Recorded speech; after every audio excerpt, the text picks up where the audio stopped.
Hey, what is up mortals, it's TCCrew here, and before we get into today's video, there's something I'd like to say. I'd like to let you all know that we have a merch store.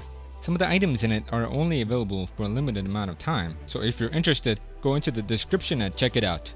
Each purchase helps us make more content. Secondly, if this video hits 500 likes by the end of the week, we will continue this what if. Thirdly, if you didn't know, only 41.3% of you guys are subscribed to us. So please hit that subscribe button and click the bell icon. Now with that out of the way, let's get into the story. Endeavor's voice was bellowing, absolute in its conviction, spewing forth with all the righteous fury and indignation of a hurricane. Prominence, burn! With every ounce of his strength, the flames that burned on his body changed from orange to blue to a sickening white, his body glowing brighter and brighter before firing a beam of concentrated flame with all the intensity of a sun fired from his body. Ochako narrowed her eyes, using a hand to shield her face from the glowing intensity of the sun. She gestured for Shigaraki, who stood idly at her side watching the tournament, to look towards the sky above. Shigaraki, do you see that? The sun looks really bright today, doesn't it? The bubbly brunette said ecstatically. A flash of cyan, an intoxicating blue, and a wave of flame met the fire villain's attack halfway. The sudden collision of flames dissipated both, leaving Endeavor to glare at the scarred patchwork vestige of his son of all people, standing defiantly on the lip of the stadium. His cold blue eyes clashed with Endeavor's own. "Shut the hell up, stupid old man," Toya said, voice dripping with contempt. "You've really gone off your rocker if you think I'm going to let you hurt all these people for no reason," he said. Down on the ground below, Izuku stared in amazement at the two opposing forces. Endeavor, the flame villain, standing off against his son of all people, the 10,000-degree hero, scorched earth. Toya expelled a breath between burnt and scarred lips. "I should have known burning you wouldn't have been good enough. I'll reduce you to ashes this time," he bellowed. Condensing his flames into a single white-hot point, Endeavor prepared his signature move, Flash Fire Fist. Izuku recognized it vaguely from clips he had seen online about the villain. Steadying himself, he looked to Bakugo. "You can't let Scorched Earth fight alone. Endeavor will kill him. Kachan, we gotta work together. Hell, I'll work with you, damn nerd. Just keep that bird off my back and I'll do what I can to fend off the fire bastard," he said. Izuku gave the atomic blonde a brief nod before the two of them launched into action. Bakugo rocketed off with a sudden double-handed explosion that sent him on a crash course towards Endeavor. All the while Izuku balled up a fist before slamming himself across the jaw once, channeling the excess pain from the blow into his legs to kick off the ground, boosting his speed further by firing off air cannon twice to launch himself at the plummet villain that hovered passively in the air above them. Toya gasped. Endeavor's concentration was pulled aside for a moment as Bakugo suddenly collided with him. An explosion ensued that sent the man rocketing skywards, giving the fire hero a chance to act. "Damn it, crazy kids," he muttered under his breath. Jumping from the lips of the stadium, he closed the distance between himself and his father quickly, extending a palm before emitting a monstrous explosion of blue flame that easily engulfed his father. "You're kindling," Toya said, voice a dry rasp. His voice was coarse, with the texture of a threadbare cheesecloth with a pile of loose, damp gravel at its center. "Flash Fire Fist!" Toya barely had time to adjust mid-air before flesh and cloth alike were scorched from his side. His eyes widened, burnt and scarred. Endeavor emerged from the flame, following through with a brutal uppercut to Toya's solar plexus that tore the breath from his lungs and sent him careening to the ground below. "Ouch, that one looked like it hurt," Hawks commented. He glanced over slightly. The much faster villain easily avoided the rather sloppy attempt at an attack, embedding a dagger-like feather into Izuku's shoulder in the process. "You call that an attack?" The crimson-winged villain taunted. The messy-haired, freckled-faced youth cried out in agony at the sudden, shooting pain that traveled from his shoulder down to his arm, Using the momentum he had gathered to twist and turn mid-air, he used his pain to fire a quick flick, compressed air at the villain. Once again avoided. However, he quickly followed that through with a blast from his opposing hand, the air cannon shot catching the winged hero mid-dodge and sending him rocketing to the ground below with a crash. No! I call that an attack! Izuku responded, landing feet first on the tarmac below. Scorched earth! Izuku cried out. He rushed to the downed hero's side. He laid still amongst rubble and soot, but stirred slightly as the first hero approached. He sat up, touching gingerly at the pink and red flesh of his now exposed side.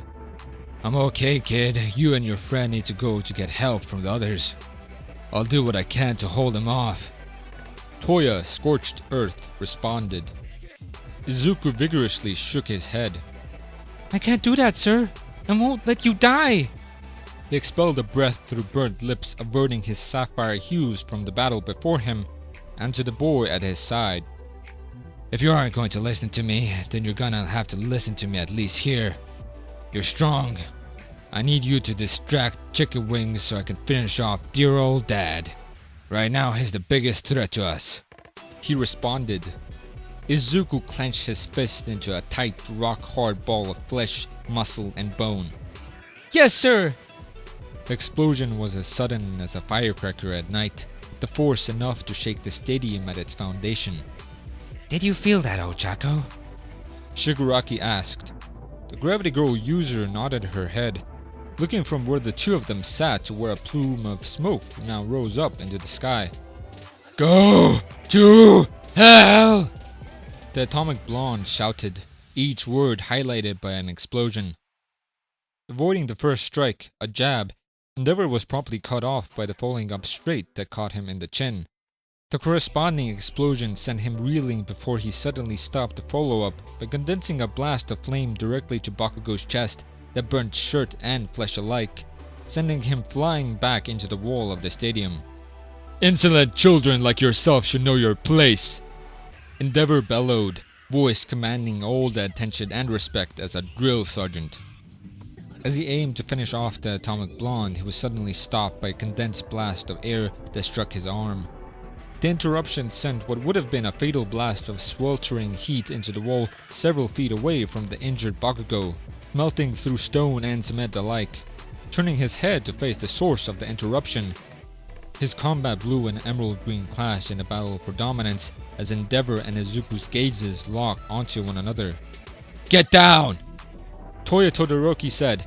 His voice had the same texture as sandpaper left to dry underneath the sun. Doing exactly as he was told, he threw himself to the ground as a sweltering wave of intense heat rolled over him. The wave of cyan blue quickly empowering and encompassing Endeavor's own flame, allowing for but a moment of reprieve where Izuku would quickly move to kneel by Bakugo's side. Kneeling down, he pressed 2 fingers to his neck, feeling for any sign of a pulse. His verdine eyes lit up with all the intensity of scorched earth's blue flame at the life pulsing beneath Bakugo's toned flesh. I swear I'm only borrowing it for a little bit, Kachan. He muttered to his unconscious friend. Placing a hand to Bakugo's cheek, blue energy seemed to pour from the Atomic Blonde's pores, causing the wrinkling veins in Izuku's face and forearms to glow an anonymous green, as he would momentarily borrow Bakugo's power to use in conjunction with his various other quirks, empowered not only with a new quirk but a new drive to win. Izuku would use the distraction caused by Toya attacking Endeavor to launch himself towards Hawks in a similar manner to how Bakugo had done countless times, strengthening the blast's power through a combination of spring-like limbs, kinetic booster ×4, strength enhancer ×3, and finally air cannon. The young man would find himself face to face with the Crimson Wing villain in a matter of microseconds. A look of shock quickly flashed over the bird-like man's face hawkish features, but it was soon replaced by a grin as he avoided the attempt at an attack. Izuku was faster, much faster than before, but even still Hawks was faster. You got faster, let's see if you can keep up. Hawks quipped, and with a flap of his maroon plumage, he would take off, up into the clouds, shattering the ground beneath him with the next corresponding blast. Izuku would shoot himself skywards with a fleeting image of hawks just ahead of him. Extending a hand, jagged tendrils of black and red shot forth from his fingertips, skewering the man's calf with their pointed ends. Hawks would give a hiss of annoyance and pain alike. He would fire off a volley of dagger-like feathers down towards the airborne Izuku Midoriya. Blocking his face with his opposing arms, he would bite back the urge to scream as the feathers cut through cloth and flesh alike. However, upon activating his regeneration quirk, the wounds would seal as quickly as they had appeared. Damn it! Hawks cursed. Wrinkling free of the jagged tendrils, he would pluck free 2 large feathers from his wings, adjusting mid-air before shooting down and towards Izuku for a more offensive countermeasure. Faster than Godspeed! Hawks announced, sword-like feathers in his hands. Multiplier times 12. Hypertrophy. Izuku began, muttering to himself as the 2 figures would steadily close the distance between one another. Wonderful special move! Sarbamba! 12-arm fission! The look on the winged villain's face steadily melted from a grin to a look of confusion as he watched the young messy-haired boy's arm quadruple in size before the skin would steadily begin to warp. Darkening to an almost pitch-perfect shade of black, the fingers elongating and turning into something more similar to claws than fingers. Nomu syndrome, as One For All had called it, the pain was excruciating, but Izuku used that pain to further fuel the power behind his next attack.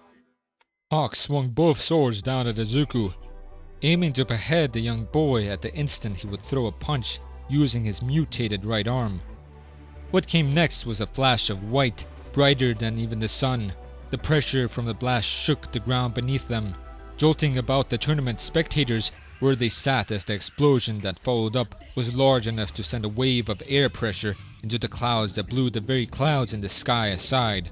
Left in the aftermath of the explosion was a near-death Hawks who laid, crumbling in a pile of burnt feathers and rubble on the ground underneath Izuku.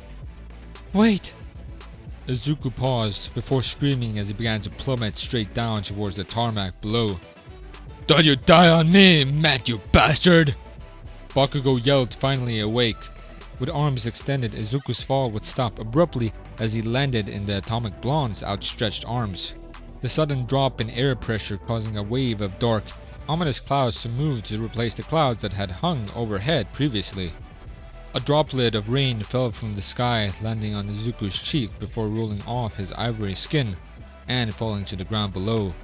Izuku used that moment to quickly transfer Bakugo's quirk back to him. Thankful that the sheer volume of that explosion had caused his arm to shift back to normal. Thanks, Kachan. Izuku said sheepishly. Shut it, you damn nerd! I still have questions for you! The Atomic Blonde responded gravely, dumping Izuku to the ground before him. There was a brief remission before Toya!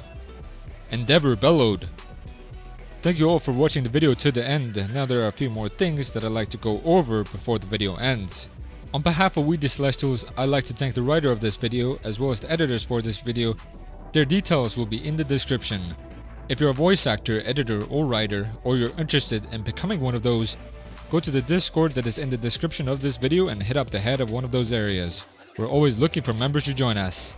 That's it from us for today's video, so thank you all for watching, and don't forget to hit that subscribe button if you're interested, and hit that like button if you liked the video. Until next time, peace out mortals, have a fantastic day.